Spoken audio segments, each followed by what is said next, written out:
June 15, 1944, approximately 130 nautical miles west of the Mariana Islands.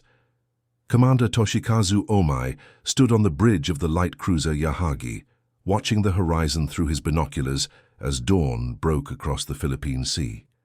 The air temperature hovered around 28 degrees Celsius, humidity thick enough to make his uniform cling uncomfortably to his skin. He believed, as did every officer in the Japanese mobile fleet, that their carriers possessed the finest aviators in the world, men who had trained for years in the art of naval aviation. They expected to meet the American task force on roughly equal terms, perhaps even with an advantage given their land-based air support from nearby islands. Before we dive into this story, make sure to subscribe to the channel and tell me in the comments where you're watching from. It really helps support the channel. What Commander Omai and his fellow officers were about to witness would fundamentally transform their understanding of modern naval warfare, revealing an industrial and operational capability so vast that it would render their tactical expertise nearly meaningless in the face of overwhelming material superiority. The Japanese mobile fleet had departed from its anchorage at Tawi-Tawi in the southern Philippines just days earlier, comprising 9 carriers with a total of 450 aircraft. Vice Admiral Jisaburo Ozawa, commanding from the carrier Taiho, had crafted what he believed to be a sound tactical plan. His carriers would launch strikes from beyond the range of American carrier aircraft, approximately 300 nautical miles, using their slightly longer-ranged planes. Land-based aircraft from Guam, Rota, and Tinian would coordinate attacks, catching the American fleet in a pincer movement. The numbers seemed reasonable to the Japanese planning staff. Intelligence reports suggested the Americans might have 7 or 8 carriers in the area, perhaps 600 aircraft total. The Japanese aviators, though less experienced than the pre-war elite, who had been lost at Midway and in the grinding attrition of the Solomons campaign, still maintained adequate proficiency. Many had between 150 and 300 flight hours, enough for basic combat operations. What Japanese intelligence had failed to grasp was the sheer scale of American industrial mobilization. Task Force 58, under Vice Admiral Mark Mitcher, consisted of not 7 or 8 carriers but 15. 7 fleet carriers of the Essex class, each capable of carrying 90 to 100 aircraft, accompanied by 8 light carriers of the Independence class, each with about 35 aircraft. The total air complement exceeded 900 aircraft, more than double what Japanese planners had estimated. But numbers alone did not tell the complete story. The Americans had revolutionized every aspect of carrier operations through a combination of technological innovation, industrial standardization, and ruthless optimization of procedures. Lieutenant Zenji Abe, a fighter pilot aboard the carrier Shokaku, sat in his ready room that morning going through his pre-flight briefing. The 24-year-old had graduated from flight training just 8 months earlier, receiving approximately 200 hours of instruction before being deemed combat ready.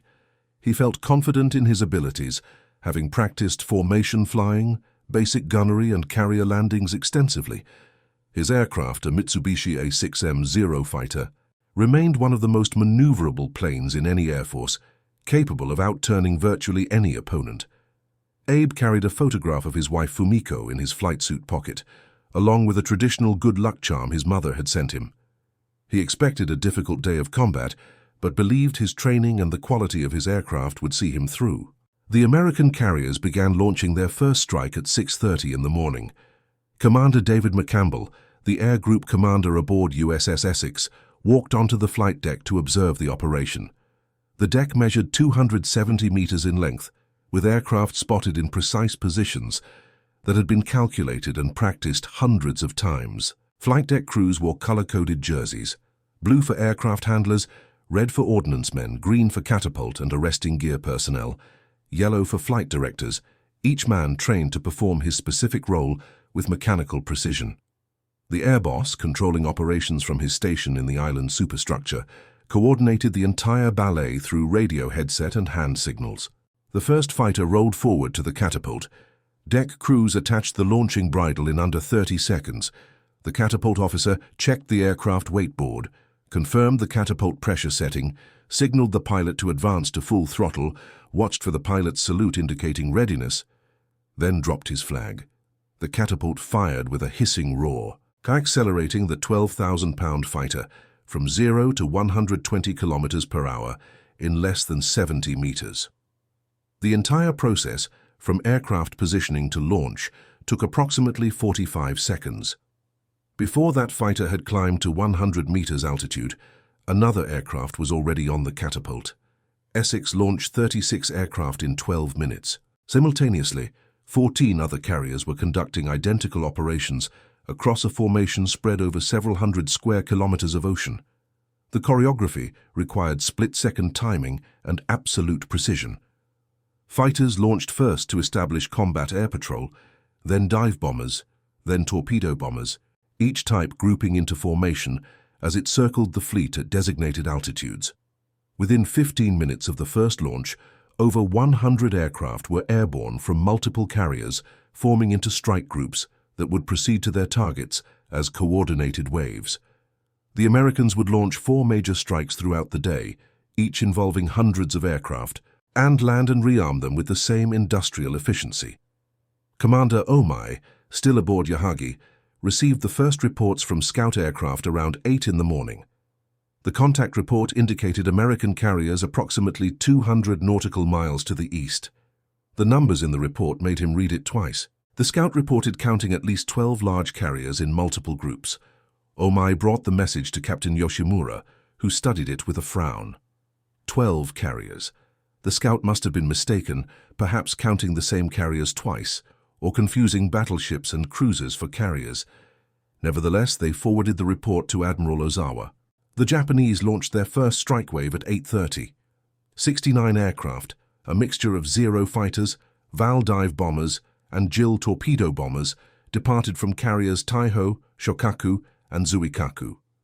The pilots flew in formation toward the reported American position, maintaining radio silence, watching the empty ocean pass beneath them. Lieutenant Abe flew in the fighter escort, his Zero engine purring smoothly, the morning sun warm on his canopy. He thought about Fumiko, wondering what she might be doing at this moment back in Yokohama. The strike group climbed to 4,000 meters, an altitude that provided good visibility while conserving fuel. American radar detected the incoming strike at 80 nautical miles distance. The radar operators aboard USS Lexington watched the blips appear on their screens, counting contacts, estimating speed and altitude, reporting continuously to the fighter direction officer. The Americans had refined radar-controlled fighter interception into a science. The fighter direction officer, Lieutenant Joseph Eggert, studied the plot, calculated intercept vectors, and began issuing orders to orbiting fighter divisions. Vector 340 Angels 20 Buster. The fighter pilots acknowledged, advanced their throttles, and turned toward the incoming raid. 72 Grumman F-6F Hellcat fighters intercepted the Japanese strike 60 nautical miles from the American carriers. The Hellcats dove from higher altitude with speed advantage, their 650 caliber machine guns devastating to the lightly built Japanese aircraft. Lieutenant Abe saw the Americans coming, tried to turn into them to exploit his Zero's superior maneuverability, but the Hellcat that bounced him didn't attempt to turn. The American pilot used his superior speed to make one high-deflection pass, then extended away before Abe could bring his guns to bear. Abe heard metal tearing along his wing route, felt his aircraft shudder, saw white smoke begin streaming from his engine cowling. His oil pressure gauge dropped to 0. The American fighter was already gone, climbing back to altitude to engage another target. The entire interception lasted approximately 8 minutes. Of the 69 Japanese aircraft in the first wave, 42 were defeated before reaching the American fleet. Those that broke through faced a wall of anti-aircraft fire, so dense that pilots later described it as a solid curtain of black and red explosions. American battleships and cruisers had been positioned specifically to provide layered air defense. Each battleship carried 20 quadruple 40mm mounts and dozens of 20mm cannons, in addition to their 5-inch dual-purpose main batteries. The 5-inch guns fired proximity-fused shells, a technology the Japanese lacked, which detonated automatically when they passed near an aircraft. A pilot didn't need to be hit directly. Flying through the vicinity of an exploding proximity shell was often sufficient to cause catastrophic damage. Lieutenant Abe never made it through the fighter screen. His engine seized completely at 3,000 meters altitude. He attempted a glide toward the nearest Japanese-held island, approximately 180 nautical miles distant, knowing he would never make it but trying anyway. His aircraft descended steadily. At 500 meters, with his airspeed dropping below stall speed, he released his canopy, unbuckled his harness, and rolled the dying Zero inverted. He fell clear, pulled his parachute ripcord, and drifted down toward the Philippine Sea. The water felt bathwater warm when he splashed down. He inflated his life vest, watching his Zero spiral into the ocean about 2 kilometers away. Then he began the long wait, hoping a Japanese submarine or float plane might find him before thirst and exposure took their toll. Back aboard the American carriers, the flight deck crews were already preparing for the returning strike aircraft. Damage control parties stood ready. Medical teams waited with stretchers. The air boss monitored the radio, listening to pilots report fuel states and combat damage. The first aircraft entered the landing pattern at 1100 hours. The landing signal officer, perched on his platform at the port stern, held his paddles and watched each aircraft approach. Hook down, wheels down, flaps down, proper airspeed, proper angle. The LSO gave the cut signal. The pilot chopped his throttle, and the aircraft dropped onto the deck. Its tailhook caught the number 3 arresting wire, stretching the hydraulic system that absorbed 50,000 pounds of kinetic energy in under 100 meters. The entire landing took approximately 20 seconds from crossing the fantail to coming to a complete stop. Deck crews rushed forward, unhooked the aircraft, and directed it forward to the parking area. The arresting gear reset automatically. The next aircraft was already in the groove. Essex recovered 34 aircraft in 18 minutes.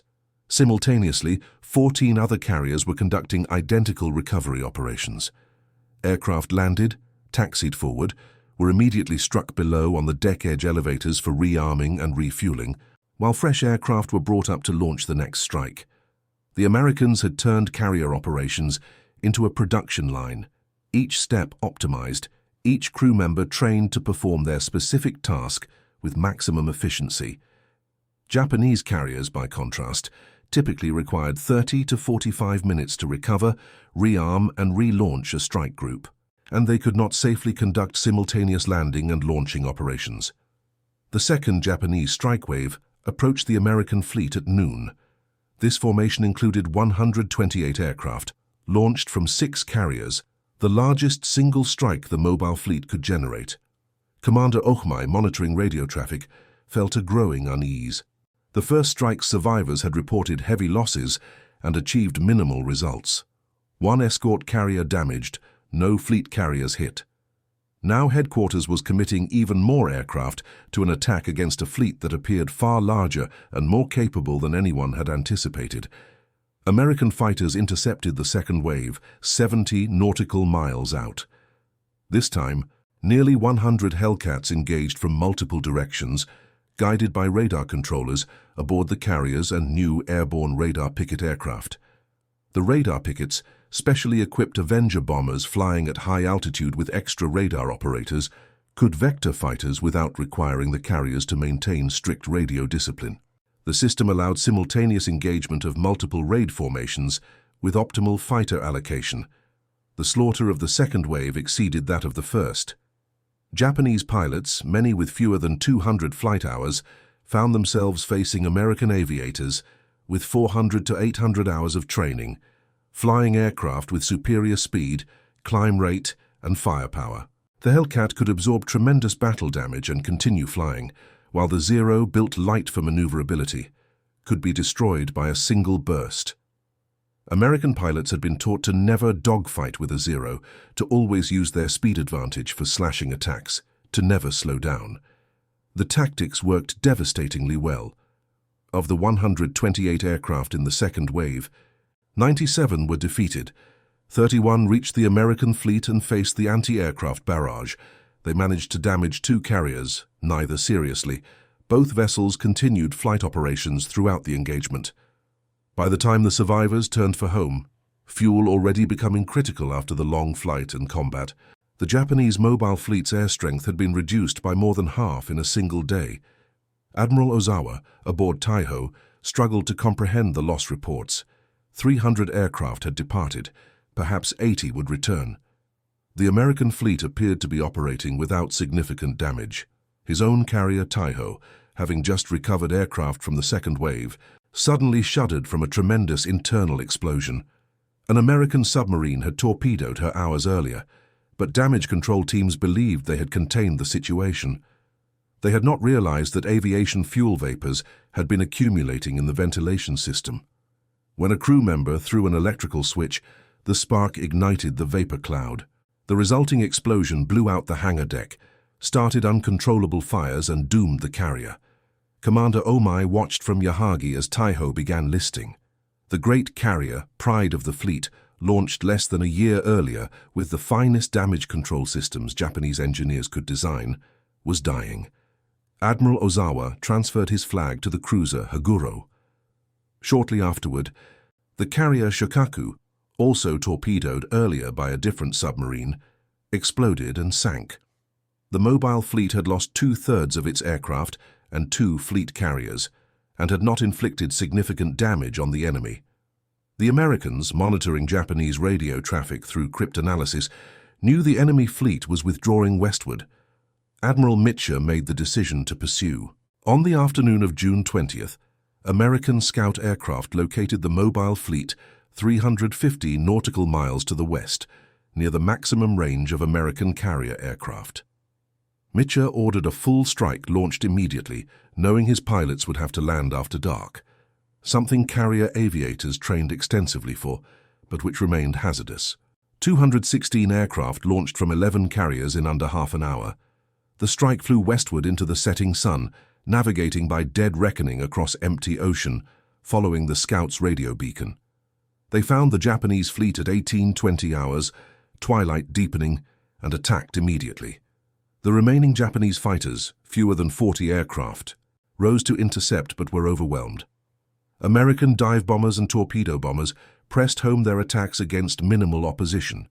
Ensign Takeshi Maeda, a dive bomber pilot who had somehow survived both morning strikes, sat in his ready room aboard the carrier Hio, waiting for the alert that never came. The ship's radar had stopped functioning that morning, defeated by near misses that had shaken the vessel's electrical systems. The first warning of the American attack came when lookouts spotted aircraft diving from 6,000 meters. Maeda ran for his aircraft, but never reached it. 3 bombs struck Hio in rapid succession, one penetrating the hangar deck and detonating among fueled and armed aircraft. The ensuing explosion broke the carrier's back. Maeda found himself in the water, clinging to wreckage, watching the ship that had been his home for 8 months slide beneath the waves. He would float for 14 hours before a destroyer picked him up, one of 800 survivors from a crew of 1,200. The American strike aircraft, having expended their ordnance, turned east for the long flight back to their carriers. Many were already low on fuel. The sun set completely, plunging the Pacific into darkness. Pilots flew on instruments, maintaining formation through radio calls and faith, watching their fuel gauges drop towards zero. Admiral Mitchell, informed that his pilots were approaching with fuel critical, made a decision that violated every doctrine about nighttime carrier operations. He ordered every ship in Task Force 58 to turn on all lights. Battleships, cruisers, destroyers, and carriers illuminated themselves completely, creating a constellation of lights visible for 100 kilometers across the dark ocean. He ordered all carriers to begin recovering aircraft simultaneously, regardless of whose planes landed where. He ordered destroyers to prepare for rescue operations, anticipating multiple water landings. The returning aircraft began arriving around 2200 hours. Pilots, disoriented, low on fuel, exhausted from 4 hours of flying, approached any carrier with an open deck. Landing signal officers guided in aircraft from other carriers. Deck crews manhandled unfamiliar aircraft types. Fuel trucks rushed to feed planes that landed with tanks reading empty. Several dozen aircraft ran out of fuel and ditched alongside the fleet. Destroyers, their searchlights scanning the water, plucked aviators from the sea. Of the 216 aircraft that launched, 196 returned. 80% of the losses were operational, aircraft that ran out of fuel or suffered mechanical failure, not combat casualties. Nearly all the pilots were rescued. Commander Omai, aboard Yahagi as part of the screening force, watched the Japanese fleet retire westward through the night. They had begun the day with 450 aircraft. They now had fewer than 100 operational planes, and many of those were so damaged that they would never fly again. The mobile fleet had effectively ceased to exist as an offensive force. American carriers, by contrast, had launched nearly 800 sorties, recovered most of their aircraft, and maintained combat capability throughout. The battle became known to history as the Battle of the Philippine Sea, but American pilots called it the Great Marianas Turkey Shoot, a name that reflected both the lopsided nature of the engagement and a certain dark humor about the systematic destruction of Japanese air power. The Japanese lost 3 carriers and approximately 600 aircraft. The Americans lost 123 aircraft, mostly to operational causes, and damaged 1 battleship.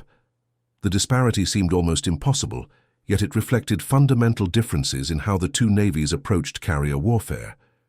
After the battle, several Japanese officers who survived the war were interviewed by American naval historians.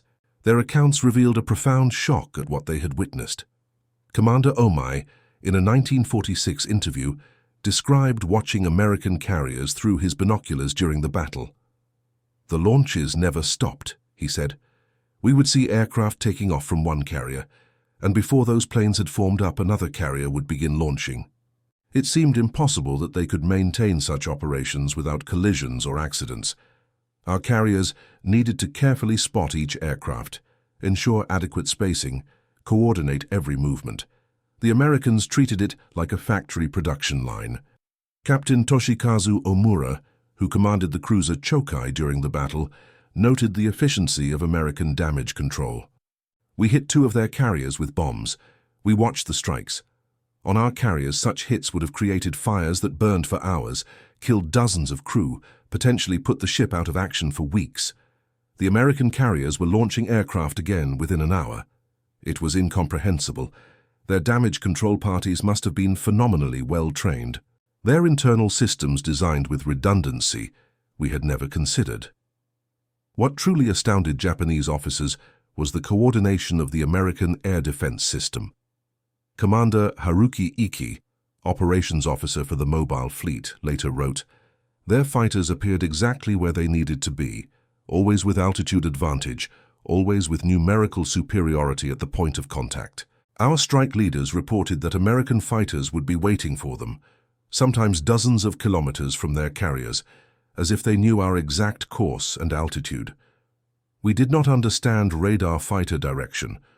Our intercept system relied on visual spotting and radio reports from ships under attack. By the time our fighters took off and climbed to altitude, enemy aircraft had already struck. The Americans controlled the air battle from beginning to end. The industrial numbers behind American carrier operations revealed the true source of their advantage. By mid-1944, American shipyards were producing 1 Essex-class carrier approximately every 2 months, each vessel taking around 18 months from keel, laying to commissioning. Japanese industry, by contrast, required 3 to 4 years to build a comparable fleet carrier, and could sustain production of only 2 or 3 such vessels simultaneously given resource constraints. American factories manufactured approximately 8,000 carrier aircraft in 1944. Japan produced approximately 3,800 naval aircraft total during the same period, including land-based types. The training pipeline showed similar disparities. American flight schools graduated approximately 2,000 carrier-qualified pilots every 3 months in 1944, each with between 400 and 600 flight hours before reporting to operational squadrons.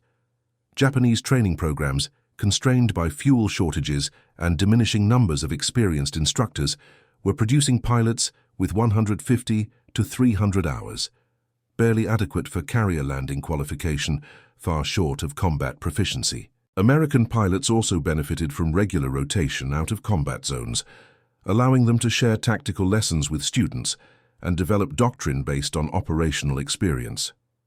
Japanese pilots typically remained in combat until defeated or their units were withdrawn, creating an unsustainable attrition rate among experienced aviators. perhaps most significantly, American logistics enabled sustained high-tempo operations that Japanese carriers could not match.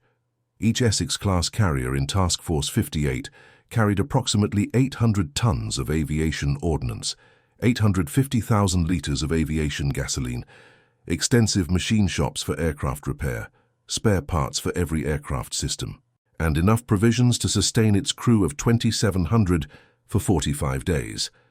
Underway replenishment ships, specifically designed fleet oilers and ammunition ships, could refuel and rearm a carrier at sea, allowing the task force to remain on station indefinitely.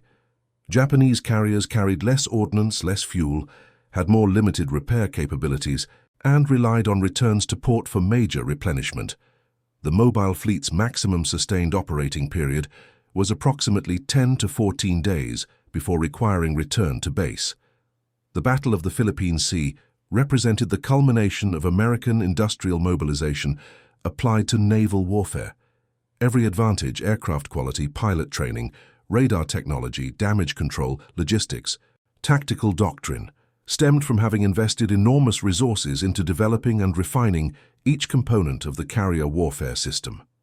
The Japanese mobile fleet, despite being manned by capable officers and determined crews, despite possessing some excellent individual technologies, could not overcome the systematic material superiority of an opponent that outproduced them by factors of 5 to 10 in every relevant metric. Lieutenant Zenji Abe, floating in his life raft after being defeated in the morning fighter sweep, was picked up on the evening of June 16th by a Japanese submarine operating near the battle area. He returned to his unit, one of the fortunate survivors. In August, he was reassigned to land-based air defense units in the home islands, the carrier force having effectively ceased to exist. He survived the conflict and later became a commercial airline pilot. In a 1968 interview, he described his brief combat experience against American carrier aircraft. "I had been trained to believe that superior spirit and fighting skills would overcome material disadvantages," he said. "After 15 minutes of combat, I understood that no amount of spirit compensates for being outnumbered 5 to 1 by aircraft that are faster and more heavily armed than yours, flown by pilots with twice your flight hours, directed by radar controllers you cannot see or hear, supported by ships carrying so much anti-aircraft weaponry that approaching them is nearly suicidal. We were brave. We tried hard. It made no difference." The defeat of the Japanese mobile fleet in the Philippine Sea enabled American forces to capture the Mariana Islands, establishing air bases from which long-range bombers could reach the Japanese home islands. The strategic consequences cascaded from that single engagement. Without effective carrier-based air power, the Japanese fleet could no longer contest American advances across the Pacific. Every subsequent operation faced reduced opposition. The industrial and operational advantages the Americans demonstrated in June 1944 only increased as the conflict continued, while Japanese capabilities steadily declined. Commander Okhmai, in his post-war writings, reflected on the broader implications of what he witnessed. "We understood intellectually that America possessed greater industrial capacity than Japan," he wrote. "What we failed to comprehend was how that industrial capacity would be translated into operational capability. We thought of war as a contest of courage, skill, and tactical excellence. The Americans thought of war as a problem of production, logistics, and systematic optimization. When we saw their carriers launch 100 aircraft in 15 minutes, recover them, rearm them, and launch them again within 2 hours, we realized we were not fighting a conventional war. We were facing an entirely different conception of how industrial power could be applied to military operations." The 15 minutes it took American carriers to launch 100 aircraft represented far more than impressive deck choreography. It represented a manufacturing economy that could produce unlimited aircraft, a training system that could generate unlimited pilots, a logistics network that could supply forward-deployed forces indefinitely, and a tactical doctrine that integrated technology and procedure into overwhelming operational advantage. Japanese officers, watching through their binoculars from burning carriers and retreating cruisers, witnessed not just a lost battle, but a lost concept of warfare.